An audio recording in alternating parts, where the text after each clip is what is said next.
তো বন্ধুরা আজকে আমরা কোথায় যাচ্ছি? সো হ্যালো এভরিওয়ান, তোমরা সবাই কেমন আছো? তো আশা করি সবাই ভালো আছো। তো যেহেতু আমরা দিদির বাড়িতে বেড়াতে আসছি আর দিদির বাড়ি থেকে কিন্তু নদী খুবই কাছে, আর আমরা সেই সুযোগ কখনোই মিস করবো না, নদীতে যাব। আর এদিকে কিন্তু গাড়ির যাতায়াতের অবস্থা কিন্তু খুবই খারাপ, যার কারণে আমরা গাড়ি পাচ্ছি না। তারপর আমাদের হাঁটি হাঁটি যাইতে হবে।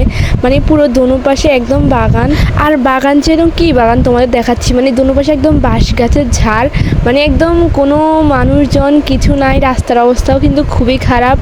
তার মধ্যে কিন্তু আমরা সবাই হাঁটি হাঁটি যাচ্ছি। হাঁটি হাঁটি প্রায় 1 ঘন্টা হাঁটার পরে কিন্তু আমরা গাড়ি পাই। মানে কি অবস্থা! আর এইদিকে তো আমার বোনের মেয়ে, এটা তো একদম একদম ভীতু একটা মেয়ে। মানে আমরা সবাই ওর পাশে আছি, কিন্তু কেউ ভয় পাইতে শেষ। তারপর ওর ভাই ভয় দেখাইতেছে তোর পিছনে 7টা ভূত, 5টা ভূত, মানে দোনো পাশে বাগান। এগুলা বললে ও আরও বেশি ভয় পাই যায়। তোমাদের একটু দেখাই ও কি বলি ভয় পাইতেছে। আর যেখানে ভয় পাবো আমরা, যেহেতু আমরা এদিকে কখনো আসি নাই, ওর এলাকা ও নিজে ভয় পাইতেছে। তাহলে বলেন আমরা কোথায় যাব? মানে ওর নিজের বাড়ির পাশে দিয়ে আমরা যাইতেছি, ও নিজে এখানে ভয় পাইতেছে। আর আমরা জানি কত দূর থেকে কত বছর পরে আসছি, আমরা জানি কী করবো। আর এদিকে দেখো দোনো পাশে একদম বাঁশ গাছের ছাড়, কোনো মানুষজন তো থাক দূরের কথা, কোনো গাড়ি ঘোড়া কিচ্ছু দেখা যাচ্ছে। আর আজকে যেহেতু আমি বলছি নদীর পাড়ে যাবো, তার মানে আজকে নদীর পাড়ে যাবোই, না যাই কোথাও যাব না, নদীর পাড়ে যাইয়ে ছাড়বো। এগুলো বাঁশ ঝাড়টা থাক যাই। আরও ভয় পাওয়ার একটা ঝলক দেখাচ্ছি তোমাদের। দেখি ডরে ডরে কোনায় চলে যেতে আসছে কই তোর হিসেবে সাইডে বসে এরকম করস কা গাইস, এটা তো ডরের একটা ভূত নিয়ে আসছে আমাদের সাথে। এত ডরানো আমরা কিন্তু জানতাম না, এত ডরানো। তোর হিসে আজকে ভূত, তোর হিসে ভিতর না আসছি, যেদিকে তাকাই সেদিকে কেবল বাস।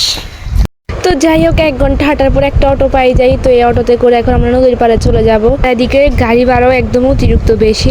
তো যাই হোক, যেহেতু আমরা নদীতে যাব বলছি, তো গাড়ি ভাড়া যতই আসুক যাবো বলছি, যাবো নদীতে যাবো। আর রাস্তাগুলো কিন্তু প্রচুর পরিমাণে খারাপ, যা বলার বাইরে। একদম রাস্তাগুলো ভাঙাচোরা বলতে পুরো ভাঙাচোরা। এগুলো যাইতে যাইতে আমাদের মাজা যা আছে সব কিছু একদম ব্যথা হয়ে গেছে। আর তারপর ফাইনালি আমরা নদীতে চলে আসছি। এটা হচ্ছে গিয়ে মেঘনা নদী গায়ে, যেটা মানে আমরা কালকে যে পরিমাণে এনজয় করছিলাম যা বলার বাইরে। প্রচুর পরিমাণে এক্সাইটেড ছিলাম যে নদীর পাড়ে আসবো। তো ফাইনালি নদীর পাড়ে চলে আসছি, মানে অনেক পরিমাণে খুশি লাগতেছে। অনেক দিন পরে, প্রায় 1-2 বছর পরে নদী দেখলাম। তারপর নদীর পাড়ে অনেকগুলো ছবি নিব, পিক নিব। আর আজকে কিন্তু নদীর পাড়ে সূর্যাস্ত দেখে যাব, তার কারণে কিন্তু আমরা অনেক আগে চলে আসছি। মানে প্রায় বিকালের একটু আগে চলে গেছিলাম, যেহেতু রোদের অনেক তাপ ছিল। তো এখানে যেহেতু আসছি একটু নদীর পাড়ে হাঁটবো। আর নদীর কিন্তু অনেক ঢেউ ছিল, যার কারণে আমার দিদি আর দাদা কিন্তু খুবই ভয় পাইতেছিল, ওরা কিন্তু কাছে নাই। আর আর আমার বোনের মেয়েটাই কিন্তু পুরো নদীতে ছবি টবি তুলে শেষ। দেখো ওরা উপরে বসে আছে। আর আমরা যে নামছি আমাদেরকে অনেক বকাঝকা করতেছিল, আমাদের নাকি নদীর ঢেউ নিয়ে যাবে। আমরা সাঁতার টাতার কিছু পারি না, আমাদের নাকি নদীর ঢেউ নিয়ে যাবে। আর আমি তো এখানে ভিডিও করছি, মানে তারপরে অনেকগুলো পিক তুলছি যা বলার বাইরে। তো গাইজ, নদীটা কিন্তু অসম ছিল, অনেক সুন্দর একটা ট্যুর দিয়েছি আজকে। সূর্য মামাটা দেখো, আর দেখো এখন সূর্য অস্ত যাচ্ছে। মানে এই পরিবেশটা এত সুন্দর লাগতেছিল আমার থেকে, আমি তো এটার ভিডিও ক্লিপ না করে পারলাম না। আর নদীতে যেহেতু আসছি, নদীর পাড়ে দিতে একটু হাঁটবো, যতই ঢেউ আসুক, যতই আমি উড়ে চলে যাই অথবা নদীর ডুবে চলে যাবো, তাও একটু হাঁটবো। আর নদীর জলের শব্দটা এত বেশি সুন্দর আসতেছিল, তোমাদের একটু দেখাবো।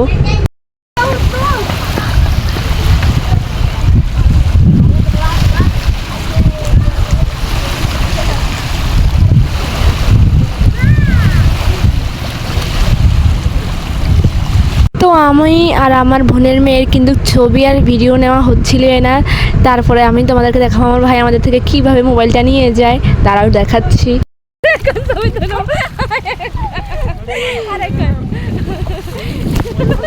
তো যাই হোক, অনেক ঝগড়া করে কিন্তু অনেকগুলো ভিডিও ক্লিপ করেছি, আমার মনের মতোই হয়েছে। ছবিগুলো অনেক সুন্দর হয়েছে যা বলার বাইরে, যেহেতু নদীর পাড়ের ছবি সুন্দর না হয়ে কই যাবে।